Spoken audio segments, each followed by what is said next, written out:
رسول الله صلی الله علیه وسلم چې کله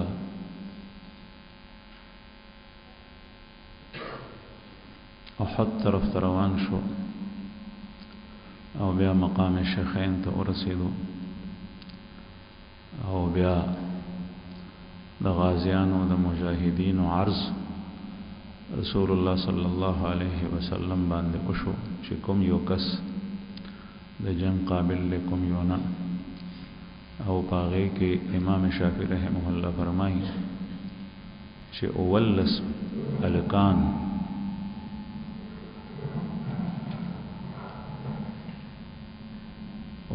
الکان رسول الله صلی الله علیه وسلم واپس کړ چې تاسو عمرونه کم دي او دا غي څه تفصیل تاسو ته بیان شوی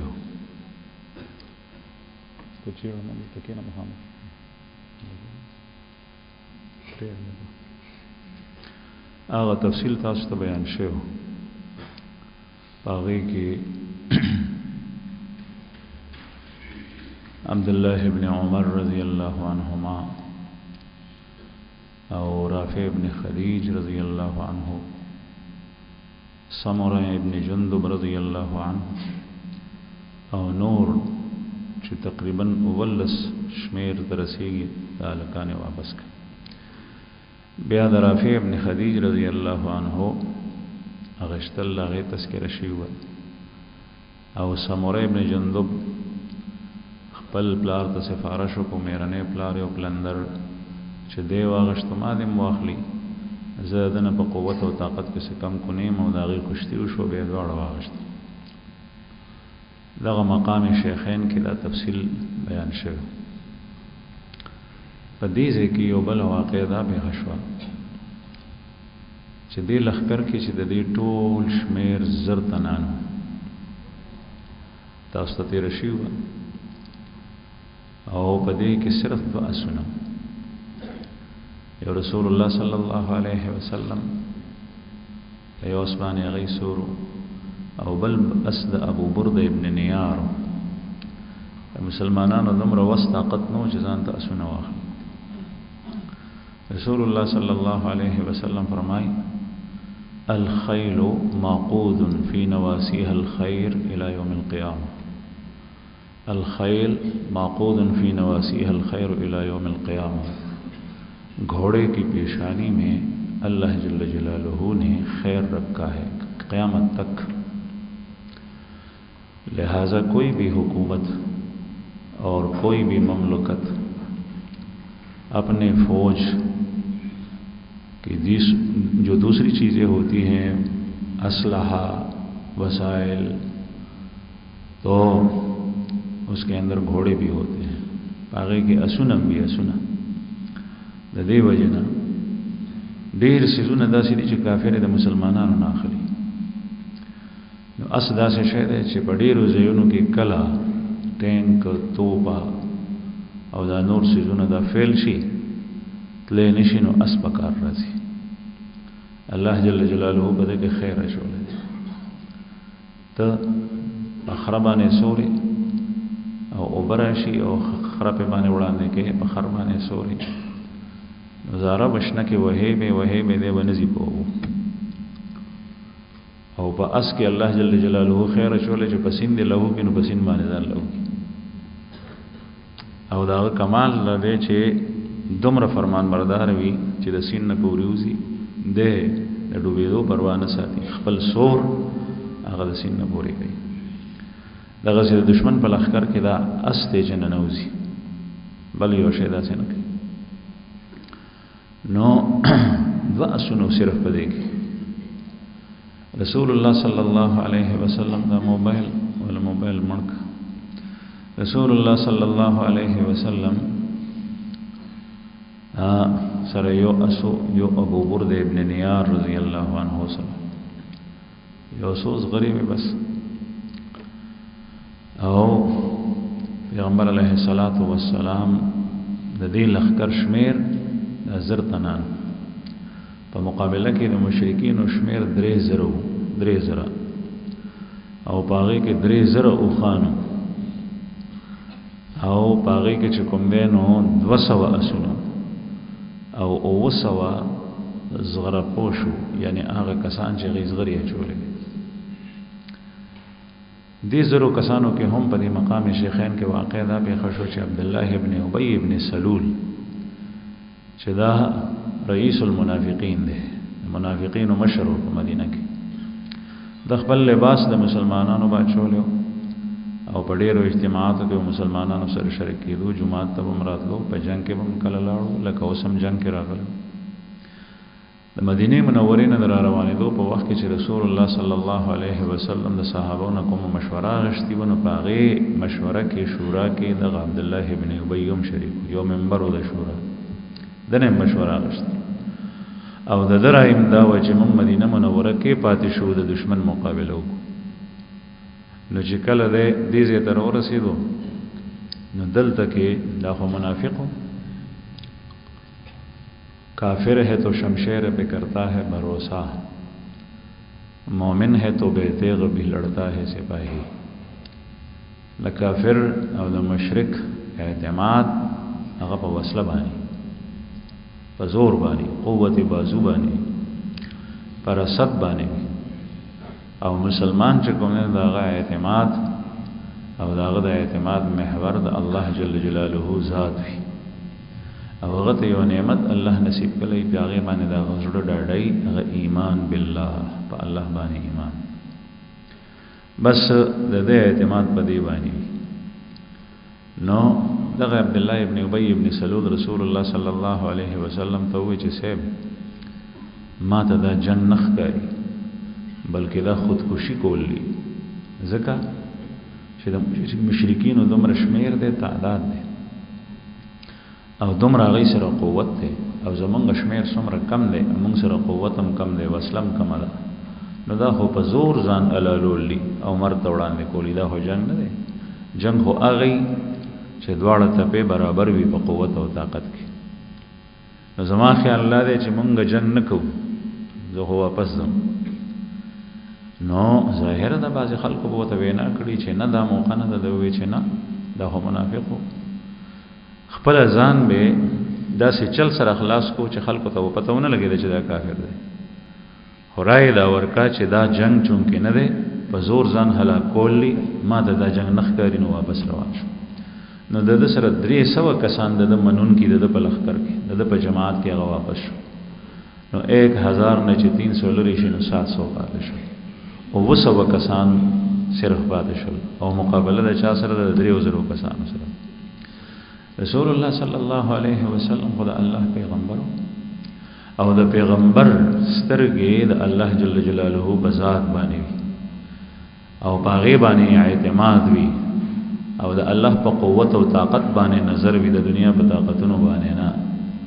رسول الله صلی الله علیه وسلم په دغه ځای کې پاتې شو. یو 2 قبیلې داسې وي په مسلمانانو کې چې د هغوی زړونه هم دې وخت کې وپسخېدل، چې څنګه عبد الله ابن ابي ابن سلول روانېدو نو دا 2 قبیلې بنو حارثه بنو سلمه، چې بنو حارثه دا وړه قبیله د اوس وه، اوس غټه قبیله وه، او بنو سلمه دا وړه قبیله د خزرج وه او خزرج غټه قبیله وه. نو دې دواړو قبیلو هم په زړه کې دا خیال رالو چې موږ هم واپس شو. او دا یاد ساتئ دا د جنگ چې کوم امور حربي دي، حرب امور هغه دا دي چې د میدان نه تیښته لویه ګناه ده، ګناه کبیره ده، او الله جل جلاله دا حکم دی د رسول الله صلی الله علیه وسلم. د دې وجه دا ده چې د انسان فطرت دا دی چې کله په لښکر کې یو کس په شا لاړ شي بیا ورپسې نور هم ځي. تاسو به اورېدلي چې د سیل د مرغو راشي نو هغه نه الوزي، خو چې یو والوزي نو بیا ټول یې الوزي، ځکه چې زړه د انسان چې یو کس د میدان نه جنګ نه وتښتي نو دا ټول تښتي. دا ړومبی چې کوم کس تښتېدلی دی د تیښتې او د فرار من الزحف و وبال او ګناه چې څنګه په هغه ده داسې د دې ټولو ګناه هم په ده باندې ده او د دې ټولو ځان ته هم ګناه ده. دا ګناه کبیره ده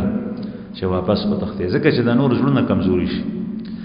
او دې کې انتهایی سخت ضرورت دا دی چې کوم څیز زړه مضبوطوي، کوم څیز زړه مضبوطوي هغه کار کول پکار دي. د بهادرۍ خبرې د بهادرۍ اشعار ویلو پوری اجازه شته. رسول الله صلی الله علیه وسلم اشعار نه خوښ کړي. د جنگ په موقع باندې بعض صحابه او شعرا او بداسه اشعار وی چې هغه به خون کول رجز، او رسول الله صلی الله علیه وسلم په خپل نه دی ویلي اشعار، لیکن رجز ویلي دي. رجز داسې چې غیر ارادي طور سره په خپل باندې داسې مزیدار کلام جاری شوی دی، لکه په حنین په جنگ کې فرمایل انا النبي لا كذب انا ابن عبد المطلب، انا النبي لا كذب انا ابن عبد المطلب.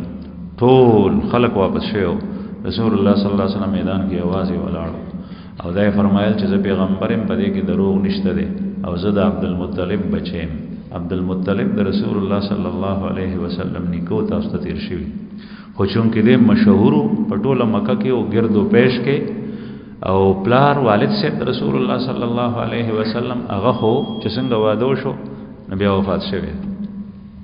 نبی کریم صلی الله علیه وسلم د مور په خټه او چې وفات شوی نو هغه داسې معروف نو لکه څنګه چې عبد المطلب. نو دا رجزیه اشعار د پیغمبر علیه الصلاۃ والسلام په جبه د جنگ په موقع جاری شوی، ځکه چې دې سره زړونه مضبوطیږي، بهادری پیدا کیږي.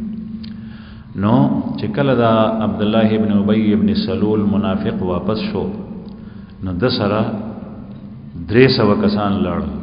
او 200 پاتې شول. په دې 200 کې بنو حارثه او بنو سلمہ په ځړه کې هم دا خیال رالو چې موږ واپس شو،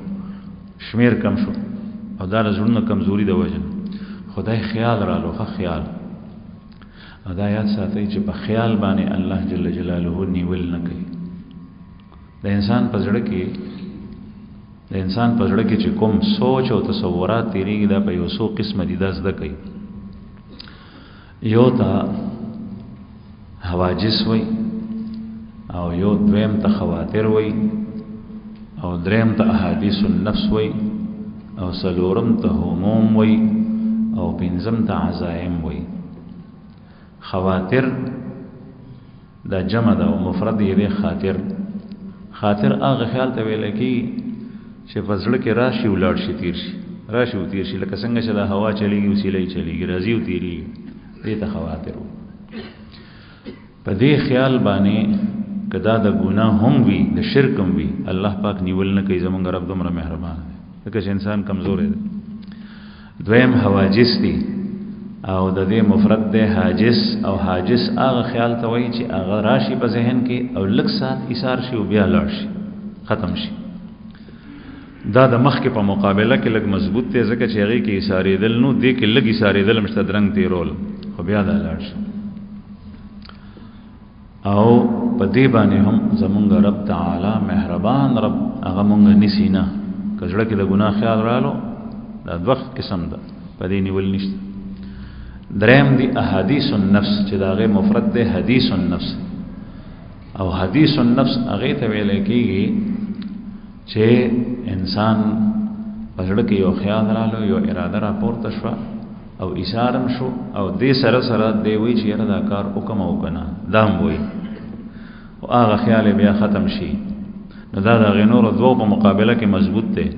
لیکن په دې الله پاک نیول نه کوي. دومره مهربان دی. سلورم هموم دی او د دې مفرد دی هم، او هم چې کوم نه هغه فکر او خیال ته ویل کېږي چې انسان اراده مو کې چې دا کار کوم. دا اوس دا غنور نور مضبوط شو. اراده یې وکړه چې دا کار کوم، د ګناه کار، غلا کوم، نشه کوم، زنا کوم، شراب څکم، سود کوم، رشوت اخلم، دا اراده یې وکړه. خو لږ وخت پس چې کوم دی نو بیا یې لږ وخت پس ګنټه پس 3 غنټې پس هغه کار اعلان نه کړي چې غیر اراده لري چې نه زه مسلمان یم او الله جل جلاله ما ویني او یې دا چا خبره واورېده نو دا غې نه پس هغه اراده لري که په خپل قصدن نو دا هغه 3 وړو نه پوښته مضبوط دی، لیکن الله جل جلاله په دې باندې مننيسي، په دې مننيسي. او د دې په اړه کې حدیث مبارک کې راځي رسول الله صلی الله علیه وسلم فرمایي چې کله یو انسان د نیکی اراده وکي، د نیکی اراده، نو الله جل جلاله یو نیکی لیکي، هغه هم دغه هم دی ښه هم. او چې کله د بدی اراده وکي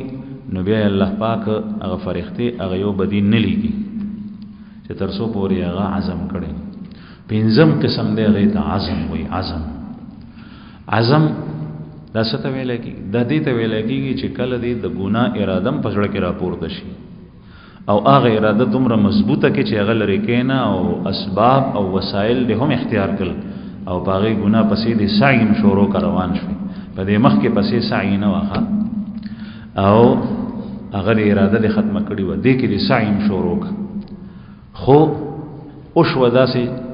چې د هغې ګناه تا ته یعنی مخه ترانله ګنې ستا کلکه اراده وه در اخره دې باندې یو ګناه لیږلی کېږي د پنځم قسم باندې. او د دې په باره کې هغه حدیث مبارک دی چې تاسو به اورېدلي چې رسول الله صلی الله علیه وسلم وفرمایل چې د مسلمانانو په خپله کې فتنې وي او په هغې فتنو کې به القاتل والمقتول کلاهما فی النار،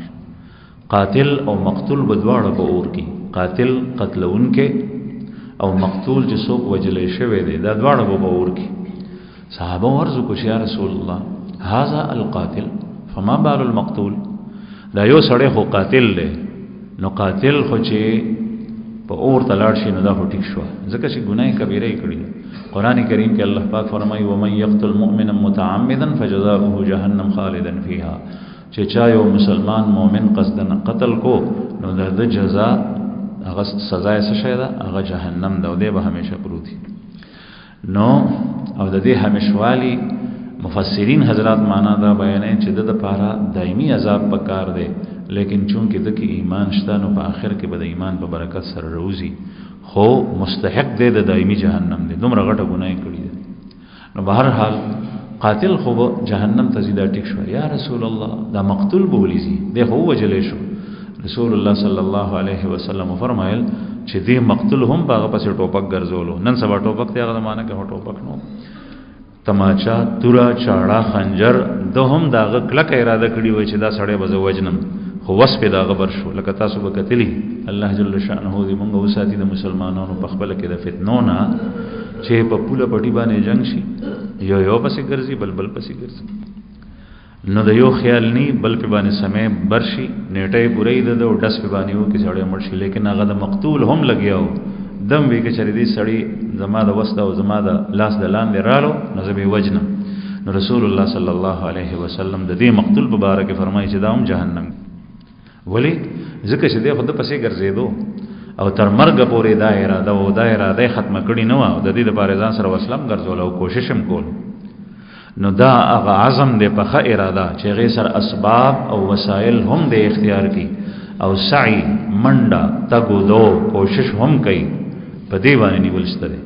او په دې باندې یو ګناه ده او چې کوم قاتل هغه ګناه کړي ده نو دا خو ډېر ګناهونه شول انبار دته د دې ارادې یو ګناه ملوي. نو الله جل جلاله دومره مهربانه دی چې په حواجس باندې خواتر باندې حواجس باندې احادیث النص باندې هموم باندې د سلور وړ باندې خدای پاک نیول نه کوي او عزم باندې کوي ځکه چې د انسان په زړه کې تاسو به خیال کړئ کله کله ډیر غلط خیال راشي الله جل شانه مهربان دی په دې باندې نیول نه کوي هغه لري کول پکار دی ځکه چې اسینی د دینه عزم جوړ شي اراده ته جوړ شي او په اراده باندې نیول شته تاسو ته پته ولګي د عزم باندې چې کوم کلک ته مضبوط ته اخري پنځم قسم دا د هغې بنیاد دی لیکن په دې باندې نیول نشته. نو د دې بنیاد نه ځان بچ کول پکار دي. نو کوم شیطانی خیالات چې ستا ذهن ته راځي د ګناه اراده غیر ارادي طور سره ستا په مزغو کې ګرځي نو هغه ختمو د خپل ذهن په بل څه کې مشغول کا بل کار کې سړی لګیا شي په نورو خبرو کې لګیا شي نو هغه سوچونه هغه خیالات هغه تصورات هغه غلط اراده هغه ختم شي. بهر حال دا خو د دې ځای سره متعلق مسله و چې بیانول ضروری و. قرآن کریم کې الله پاک فرمایي اذ همت طائفتان منکم ان تفشلا د دې دوو قبیلو مبارک یو فرمایل بنو حارثه او بنو سلمہ دی پزړه کې دا هم راپورته شو لیکن بیا الله پاک زړونه مضبوط کړ او دا غي سره لا نړل او په میدان کې پاتې شول رسول الله صلی الله علیه وسلم سره. د دې لپاره لفظ قرآن کریم استعمال کړي لفظ دا هموم تاسو ته چې ما کوم قسم ذکر کو چې هغه بسلورم قسم دی اذ همت طائفتان چې کله هم راپورته شو اراده کړی و دوو طائفو ان تفشلا چې دوی بزدلی اختیار کی فشل بزدلی ته وي او فشل دی ته وي چې زړه دی اولويږي زړه دی غبراو شي زړه دی کمزوري شي او دا بنیاد ګرځي د فرار د تختیدو او زړونه کمزوري کیږي تاسو ته ما وي په ډېر اسباب سره پاغه کې ودارې چې یو کس دوه کس د میدان نه لاړ شي نو دغه وخت کې چون کې د منافقین روان شول نو زړونه کې د دې کمزوري پیدا شو زړونو کې کمزوري پیدا شو رسول الله صلی الله علیه وسلم ډېر اسباب د فشل پیدا کړي د دنیا سره محبت د مرګ نه یرا دې سره فشل او بزدلی په انسان کې پیدا کیږي د کاروبار سره محبت د ډېرو پیسو هرس دې سره فشل په زړه کې پیدا کیږي ځکه نن سبا مسلمان دې حد تراغله دی ک کافر په ملک باندې حمله کی نو دی وی چې نه کاروبار می چته لاړ نشي دا جنگ نه او موږ سره نه کوو نه جنگي هغه راځي نو دې د سره دا غي چې کوم نه د کافر د بار نوز املا نه تړي د فشل له بزدلی دا د دې بنیادی غټ سبب د دنیا سره محبت ده حب الدنيا راس كل خطیه او دا د ایمان تقاضا ده چې کله دشمن راشي نو دغه مقابله ته بوزي هغه ته بلاندې کېږي نه رسول الله صلی الله علیه وسلم دغه دوه قبیلو په باره کې په باندې وحی رااله اذ هم الطائفتان منکم چې کله اراده وکا پتا سو کې دوه جماعتونو دوه ډلو ان تفشلا چې هغه جوړنه او خوېږي چې هغه بوزدل شي والله وليهما لیکن الله پاک د دې دوست دی والله وليهما دې دوه قبیلو په باره کې چې دا آیت نازل شونه یو طرف ته خلکو پیغور ورکول شي وګوره تاسو فشل اختیار خو دې دوړو قبیلو به دی چې بیا ټینګ شي وي او پاخه مسلمانانو کلک صحابه نو دای به په دې آیت باندې فخر کولو فخر به په دې ټکی کولو الله وليهما چې قران کریم کې الله پاک مونږ ته دوست ویلي دي والله وليهما چې الله د دې دوست دی الله زموږ مرګره دی مونږ د بار دغه عمر خبره بس ده چې الله پاک خپل دوستي مونږ ته نصیب کړي او دا الله جل جلاله فضل چې بچاو شنو سړي زړه مضبوط کیږي نو بهر حال دی لا نړل رسول الله صلی الله علیه وسلم تر مازیګر پورې لخر کتو او ما خام شو نو ما خام حضرت بلال رضی الله عنه ته وې چې اذان وکړه حضرت بلال صاحب اذان وکړو نو ما خام مزور پسې وشو په دغه شیخین کې چې د احد غر سره لګ دی خو نږدې دا ځای دی او بیا دا غینه پس چې کوم نو ماسختن مز شو او رسول الله صلی الله علیه وسلم د آرام د پاره صحابه ته وې چې دغه ځای کې آرام وکړي نبی کریم صلی الله علیه وسلم په خپلم او د شو مبارک د جنگ شپه ده لیکن رسول الله صلی الله علیه وسلم او د کېږي او خوب کوي د ماسختن د شپې د خوب په باره کې رسول الله صلی الله علیه وسلم فرمایي چې د خبرو اترو د ماسختن موس چې او کې نو اجازت نشته د یو کسانو ته صرف اجازت ورکړي الا لمصل او مسافر او من يتحدث مع الاهل او كما قال عليه السلام صرف د مصلی د لپاره مسکی یو سړی د ملا تړلی د الله تعالی ولر دی وي زبټول شپه مسکوم ټیک ده د دوه کسان دي نو خبرې کوي خزه خاوندې مثلا د دې لپاره دا خبرې کوي د دواړه مرګري چې مونږ ودن شو د خبر کول سره خوب تختی دته اجازه شته مصلی ته مسکون کی او مسافر یا یو سړی په سفر باندې روان دی لار لنډي تجارتی سفر دی بل یو مقصد لپاره دی د دشمن سره د جنگ لپاره دی په سفر باندې روان دی د شپې مزل کوي نو دای خبرې کوي د شپې نو دته اجازه شته او دریم یو سړی دی د خپل بیبي سره ټول ورځ د کاروبار نه یا د دین د کار نه رالو ستړي کورته نبی آدم ماسختن نه پس بیبي سره لږ ساعت لپاره خبرې کوي نو دې سړی ته اجازه شته ځکه چې دا حسن معاشرت کې راځي بل چا څه اجازه نشته نن سبا زمون په دې علاقې کې اوس رواج جوړ شوی دی چې د شپې زرها او تقریرونه کو اثر نه کوي بالکل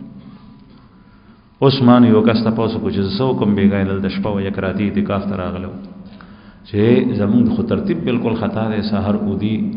او د شپې تر نا وخت پورې یو بجو د کیږي خلک نو دا رواج جوړ شوی دا د رسول الله صلی الله علیه وسلم د احادیث سراسر خلاف ورزي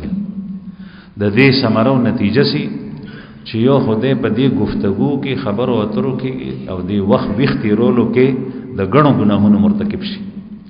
په موبایل باندې لګیا دی په ټي وي کې لګیا دی د دنیا خبر نه راکاږي خزو ته ګوري بربندو ته ګوري ببرسرو ته ګوري دا مزيبه کې بیل یخي شیطان وسلن خطه دی او د شپې هغه عیسی یو خو خبرې وکي ویخ پاتې شو دا ګناه بل دا سه د نظر ګناهونه پاغه کې مبتلا د خبرو اترو په ګناهونو کې مبتلا دا غي نه پس دې چې 12 بجې 12 نیمه بجې یو بجا دیو دشي بعضی خلک چې زګورم په موبایل کې د موبایل ځان سره بند کم چې ساره اوس پړم نو د میسج راستولې د شپې 12:30 بجې ته پوس کوي مان د شپې 12:30 دی وی چې څنګه ما ټول ورځ تر غرمې پورې خوب کړم نو داسې بدیم بیخ الان کې زمون ترتیب خدا رې سار سبقونه شروع شي بیخي او دا غي نمخ کې کوم نه سار مطالعه 3 غنټې مطالعه کې تیر شي او بیا چې کوم نه چې کله دی پاسي یو لس بجې نو د غرمې هم دلته سړی خوب ته نه پریږي نو راشي نو ناستې انتظار کوي او بیا ګیله کوي پزړه کې ګیله کوي یا زبانی چې زر عالم او ما درونه وته او د رسول الله صلی الله علیه وسلم ترتیب دا چې د غرمې به قیلوله کوله پیغمبر علیه السلام ځکه چې د وخت او پاسې دو نو بیا به قیلوله کوله لګرام به د غرمې کولو او نن سبا عین 12 بجې ملاقات ته خلق دل شروع شي یو بل سره دا و بارام نه پری دا د رسول الله صلی الله علیه وسلم د حیات طیبه د چا سیرت چې دلته منبر نه بیانېږي دا دغه سراسر خلاف ورزي او د دې مقصد دا دی چې د سیرت بیانېږي چې مونږ خپل ځان کې د نبی کریم صلی الله علیه وسلم سره آثار پیدا چې په کوم باندې عمل کول آسان ته د خپل کور معمول لا جوړ کړ چې ټول توایا چې د شپې د وخت ودکی او کچری یو کستا سره من نه مني ته په خپل باندې سملا او بیا دا غې نه پس چې کوم دینو خزا په د سړی په واقع وي او نور چې کوم دینو هغه نافرمانی کشمیر لکېږي هغه اولاد هغه د کور نور افراد هغه لونه هغه الکان دومبه خپل قوت او غیرت پاغي باندې مضبوط ساته او چې کله نی ته خپل وس کړی ماشومواله کې د داغې د تربیت خیال ساتل لیکن به سره شو نو اوس چې کله تخپل او وینا کې تو اوس ګرم نه تخلاصي نو بهر حال عرض می دا کولو چې رسول الله صلی الله علیه وسلم نماز ختم مزکو نو فورن دشو صحابه ته فرمایل چې آرام محمد ابن مسلمه رضی الله عنه صحابي چې داغه تذکرہ مخکې مراغلی و چې کعب ابن اشرف يهودي قتل کړو هغه ته دا کار حواله شو چې ته پیرا ورکو نو هغه سره د خپلو کسانو هغه پیرا ورکول د ټول لخر نګیر شاپیر او د رسول الله صلی الله علیه وسلم سره ولاړ چې څوک د نقصان رسېږي ځکه چې موقع د جنگ دشمن هدا غشته شي لیکن دا د مؤمن نه خدای چې په اطمینان سره سملی او چې د چا کار پیرا ورکول هغه په خپل پیرا کې ذره برابر نقص او کوتاهی نه ولي دا د ډیوټي ده او بل لا پیرا ورکول چې کوم دینو د مسلمانانو حفاظت کول دا عبادت ته الله جل جلاله په دې باندې خوشالي قرآن کریم کې الله پاک فرمایي یا ایها الذین آمنوا اصبروا وصابروا ورابطوا واتقوا الله لعلکم تفلحون وصابروا ورابطوا دا رابطو معنا مفسرین دا بیانې مرابطه فی سبیل الله او مرابطه د الله په لار کې څه شی ده په اسلامی مملکت په بارډر باندې پیرا ورکول پاس باندې سور دے یا مورچه کې ناشته پاس باندې سور دے دته یو محدود زی حواله شوی دی 1 کیلومتر یا 2 کیلومتر دی پاغه 1 کیلومتر 2 کیلومتر دلته روان شي هغه سر تلل شي دالته بیا دلته راشي التبل قسم مقرر دی د سره وسلم دا د سره ټوپک دی د سره تماچه دا په پاس باندې سور دی او دا پیرا ور کوي زیرازي دا مرابطه الله جل جلاله تا په جهاد کې ډیره زیاته خوخه د دې ډیر لوی فضیلت راځي قران کریم کې الله پاک فرمایي ورابط رسول الله صلی الله علیه وسلم صحابه په پیرا ورکول دا سي توکل دي ته نه وي چې اوسړی دغه سي بے فکره بیغمه ودشي خپل احتیاط نه کړي دا د توکل منافی ده توکل دي ته وي چې احتیاط وکا خوستا د زړسترګه په هغه خلکو ني په هغه وسلني په الله باندې وي احتیاط او دا زما کار دی او حفاظت کول او ساتل دا الله جل جلاله کار دی رسول الله صلی الله علیه وسلم چې کله شپه تیر کا نو سحر د وختي پاسې دو ټول لخرې پاسو مونږ یو کس زه د خپل ځان نگران ما ته پاسې دلګرانی او د رسول الله صلی الله علیه وسلم صحابه ټول لخر چې کوم دین او وسو کسان هغه پاسي دا اهتمام دی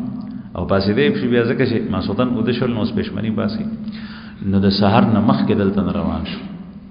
او موزي چرته رسول احد غرسه نبی کریم صلی الله علیه وسلم چې الته ورسېدو نو د کافرو لخر یوځای کې او د احد یوځای کې او رسول الله صلی الله علیه وسلم په بل ځای کې یو میدان انتخاب وکړو په هغه ځای کې نبی کریم صلی الله علیه وسلم حضرت بلال ته فرمایل چې اذان وکړه هغه اذان وکړو او به صحابه په صفونو کې کل صفونه جوړ کړي مزدبار صفونه جوړ کړي نو نبی کریم صلی الله علیه وسلم د سحر مز په احد کې خلکو ته مز د جنگ په موقع باندې نه دی پاتې البته بعضی مقامات داسې راشي چې پاغه کې مز کې الله جل شانو اسانتیا راوستي ده لکه یو صلات خوف ته یو امام پسې ټول لخر مسکی نو نیم به ودرېږي هغه به امام پسې یو رکعاتو کې او بیا به نیم نور یو رکعات بلو کی او دای به خپل مسبوره کې دی چې دشمن ته مخامخ هم ولاړی دشمنم د غفلت نه فایده وانخلی غلطه او مزم د الله جل جلاله کی الله جل شانه ډېر فضل والده آسان ته راوستي په سفر کې سړی روان نماز پخین 100 رکعات مزده لس رکعات سلور رکعات سنت سلور رکعات فرض اتشل 2 رکعات سنت لشل او سړی په سفر باندې رواني نو دته د سنت کول معاف شل مباح شل یعنی خو حدیث کې او کنه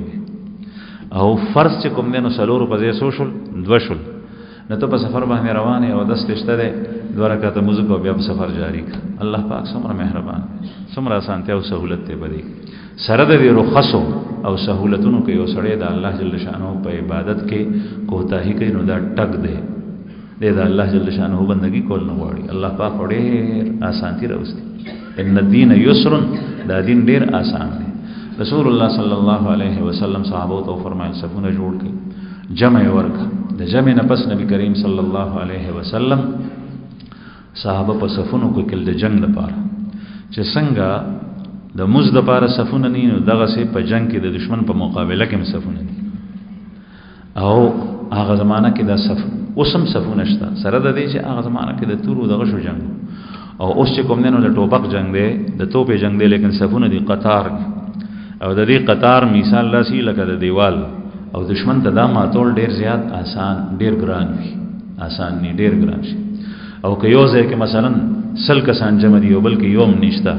یا هلته کې یو کس ولاړ دی نو دشمن وهل دغه ټیم کې ډیر زیات آسان دي چې دشمن راشي په لخر باندې او چې کله صف بندي وي نو په صف کې برکت وي قران کریم کې الله جل جلاله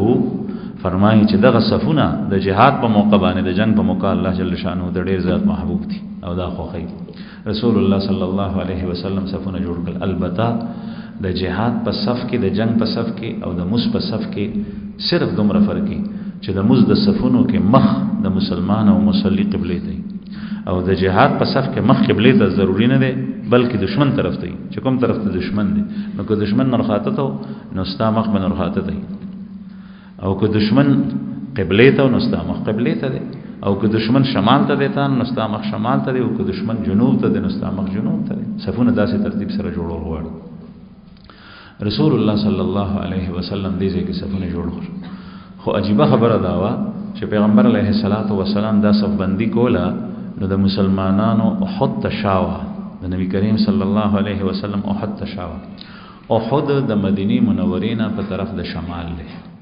او د مدینه منورې آبادی د احد نه په طرف د جنوب ده نو داسې بوایو چې احد داسې ده او دې طرف ته د مدینه آبادی و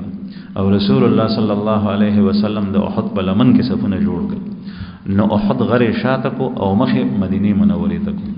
او عجیب اتفاق دا ده چې سړی داسې احد څخه ودرېږي نو څنګه چې مخ مدینه ته راځي نو داسې مخ قبله ته راځي نو د دې صفونو مخ د مسکم په قبله کې او دوران د جنگ کې هم قبله طرف ته ده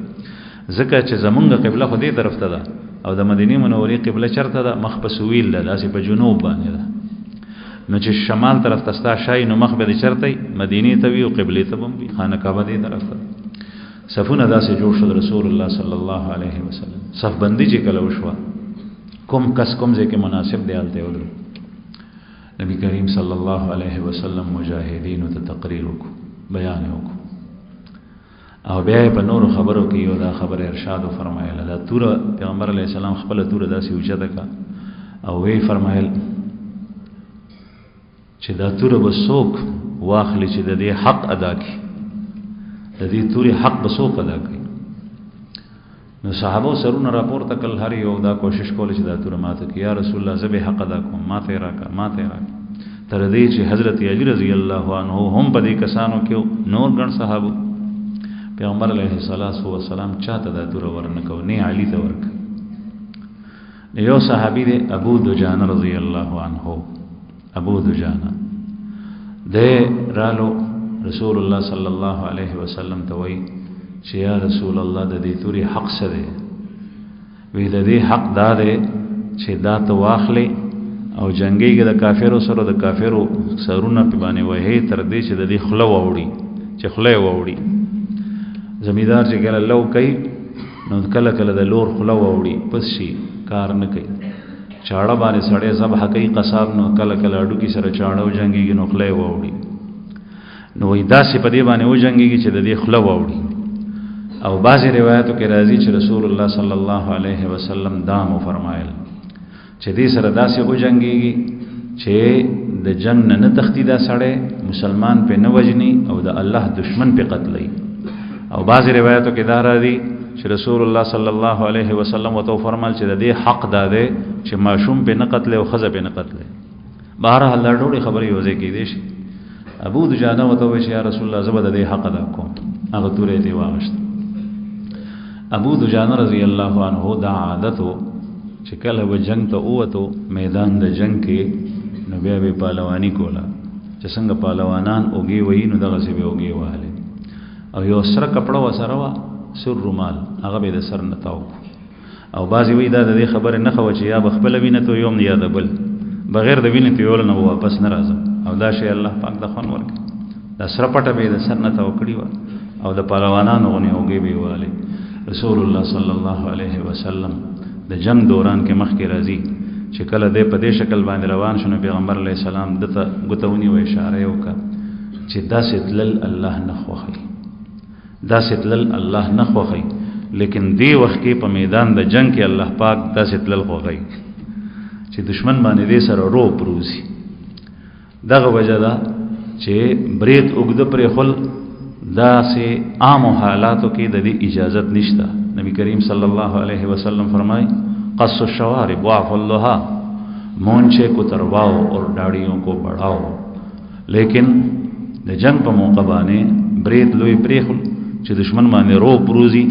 دا د مجاهد لپاره د خبرې اجازه شته. رسول الله صلی الله علیه وسلم فرمایي دا سه خضاب چې هغه سره ستا وخت تک تور شي او ته یې سپینګیره دا ملګو دا مکروه دي. دې نه منه فرمایي ځکه چې تخپل صورت بدله خلق بدر باندې ګمان کوي چې دا ځوان دی او ته به یې بوډا کړشپ نو ته وې کچرته چا سره رشتہ استه نو خلق بلور خور در کې جو ګوري بیا به وخت سپین بیا بوډای نو دا دوکه ده.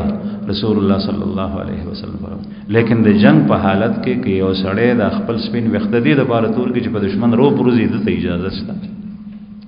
بعضی سنت داسې دي چې هغه کې اجازه ریخم اچول د نارینه د بارا ریخمینه کپڑا اچول حرام دي. د جنگ په صورت کې کچری یو سړی د دفاع لپاره اچي او په خوا داسې و چې د تورو جنگو نو د توري گزار به د ریخمینه غټه کپڑا باندې و تور خویده دا به نه پرې کولات ریخم او تارس ریخم چی وو غټ ریخم نو دې لپاره به اچول. او کله د علاج د وجه نه هم عبدالرحمن ابن عوف حضرت زبیر ابن عوام رضی الله عنه باندې د کهه بیماری لګیدلی و خارخ پیغمبر علیه الصلاۃ والسلام هغه ته د دې کپڑے چلو جن د جهاد په موقع ډیر سيزونه داسې دي چې هغه جایز شي. دا صرف دې لپاره چې په دشمن باندې رو پروزي. نو ابو دجانه رضی الله عنه ته رسول الله صلی الله علیه وسلم هغه تور ورکه چې ها دا والو د دې حق بتا ادا کړي. نبی کریم صلی الله علیه وسلم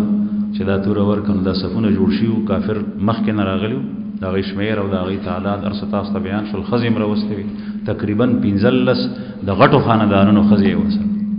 او دا غي مطلب دا چې چرته کافر استوکیږي کس نارینه زمونږ سړی نو شاتنه باندې الله او بس پیغور ورکو چې ته د میدان نو تختې چې د یو جنگي دې د بار غیر راغلی. نو دا لخر رسول الله صلی الله علیه وسلم او د صحابه او لخر ته مخامخ اول د کافرو د طرفنا یو کافر وروته چې دا غنوم دی ابو عامر او د په مدینه منوره کې ابو عامر الراهب باندې یادېدو. دا ابو عامر مخکې راووتو د صف نه او د اعلان وکړو او دا اعلان د مقابلې د بار نه دی کړی زما مقابلې ته راوځي. د اعلان دی د پاره کو د سخت دشمن د رسول الله صلی الله علیه وسلم او د اسلام او د مسلمانانو د دې د پاره وروته چې د اوس قبیله او د یو زمانہ کې په خپل قبیله باندې سردار پاتې شو یعنی حاکم حکومت کړ. د خیالو چې زما د قبیله چې څنګه زما مخکې خبره منل نو دی به زما اوسم خبره مني. نو د یو چغه کچ او د اوس قبیله خلکو راځي ما سره شامل شي ستاره سسترګې دی الله یخی کی دعای متوکا و ما سره راشي. د اوس قبیله مشرانو आवाज ورکو چې ز فاسقه د الله دشمنه ستا سترګې دی خدای پاک کلم نه یخی او مونږ قطعا تاسو خان راځو. د چې دا جواب اوریدم دا چې یخی او باندې تو شفرنګ تک زیړ شو واپس لاړ او وی خپل لخر کې د کافرو چې زما قوم اوس اوریدلی دي هغه خبرو کې ناراضي مخکې ډیر منون کیو اوس نافرمانه شوی دي حالانکه هغه اوس فرمان بردار شي او مخکې نافرمانه ځکه چې اس حقیقت کې اطاعت دا د چا په کار دی د الله او د الله د رسول صلی الله علیه وسلم. نو دا ابو عامر څوک دی؟ دا ابو عامر پر راهب باندې مشهور دته په مدینه کې خلک دعا د بار راتل او د سره بغیر چا پیر ناستو د ډیر عزت کولو ډیر قدر به کولو او چې کله رسول الله صلی الله علیه وسلم رالو نو د نبی کریم صلی الله علیه وسلم دشمن شو چې دا ټول خلک بوس په د پس رواني او زماغه قدر عزت به ختم شي. او دا ابو عامر هغه کس دی چې د رستو مسجد زرار جوړ کړو په مدینه منوره کې د قباء جماعت په مقابله کې د لار یو سند ته قباء ده او بل سند ته مسجد زرار جوړ دی ابو عامر جوړ کړو. د شام ته تلو د آلته نبی پیسې راستول منافقین ته او هغه ته د جماعت په نوم باندې مرکز جوړ کړي خو مقصد به دی چې زما خاتون به تاسو ته راځي او تاسو په هغه کې د اسلام خلاف او د پیغمبر خلاف مشورې کوي. دا مسجد زرار چې پیغمبر علیه السلام د تبوک نه واپس شونه به فرمایل آیات په باندې نازل شو دی وته وی چې یا رسول الله راشه پدې کې دوه رکعات مزګه چې برکتی شي. نبی کریم صلی الله علیه وسلم ته پته نه و چې کوم مقصد لپاره جوړ دی. الله پاک وته فرمایل چې نه دی جماعت ته لاړ نشي په دې جماعت کې ګورېونه درې دا د منافقینو جماعت او قران کریم کې دې د لپاره د مسجد زرار لفظ استعمال شوی دا د zarar د لپاره جوړ. نو دی ابو عامر دا کار کړو او دا ابو عامر هغه سړی دی چې د بلاړو د پیغمبر علیه السلام خلاف مکې ته مشرکین او نور قبایل به د جنگ د بار را پاسو چې جنگ ته تیار شي. دغه وخت کې د مکې نه راغلی د مدینه او د اوس قبیله کس دی لیکن د دلته نه تل ټول قبایل راغون کړ او بیا مشرکین سره صلاح وکړه او بیا د غي سره په لخر کې را روان شو. نو دغه وخت کې د مشرکین په لخر کې دی ولاړ او عجیبه د الله جل شانه کړه داسې دی چې سړی حیران شي چې الله پاک د چا په قسمت کې د ازل نه هدایت لګلې نو هغه هدایت هغه ته حاصل شي. د دې ابو عامر زوی حنزله رضی الله عنه چې هغه ته غسیل الملائکه وای چې فرښتو په مرګ باندې په شهادت کې په دې احد کې غسل ورکړ چې کله شهید شو رسول الله صلی الله علیه وسلم او قتل چې فرښتې وته غسل ورکړي او چې صحابه لاړل وی قتل په لاشونو کې پروت دی. نو د دې حضرت حنزله رضی الله عنه د سر نه اختصاصي د سر د وختونه او بساسي حالانکه انت خو بنه نو فرښتو وته غسل ورکړو دته. نبی کریم صلی الله علیه وسلم تاسو ځکه چې شهید ته د غسل ضرورت نشته پیغمبر علیه الصلاۃ والسلام تاسو بما فرښتي ولې حنزله ته غسل ورکول وجه معلومه کوي چې صدا د بیبینه تاسو شو چاته پته نه و پسړو کې د بیبینه تاسو شو. نو بیبي وته وی بیبي د چې ونه دا غینم جمیله او دا د عبد الله ابن ابي ابن سلول منافق خور و چې د چا تذکرہ مخ کې وشو او دا مسلمانه ده حضرت جمیله رضی الله عنها او حضرت حنزله رضی الله عنه د دې ابو عامر راهب چې د الله دشمن دی د الله د رسول دشمن دی د غزوې دی دا مسلمان دی صحابي. نو بیبي وته وی چې دغه وخت کې د زما سره کورواله کور او حقوق زوجیت چې د خاون د خزي سوي په منځ کې هغه ادا کول چې ناصاپه د منادي او د اعلان کوونکی اعلان واورید هغه اعلان سره فوراً د پاسېدل دی او غسل ته نه دی تیار شوی او لښکر کې روان شوی دی نو په حالت د جنابت کې د جنګ کړو نو فرښتو ورته د هغې د وجې نه غسل ورکول. بهرحال رسول الله صلی الله علیه وسلم د دې جنگ تذکره مو مخکې راځي په دې کې د الله پاک د طرف نه ډېر سبقونه او د عبرت خبرې وي د مسلمانانو لپاره چې هغه اوسم دي او تر قیامت پورې د اهل اسلام لپاره دي او د هغه وخت کې د صحابو لپاره هم وي او د کرو کوټه د بیلولو لپاره هم وي. واخر دعوانا الحمد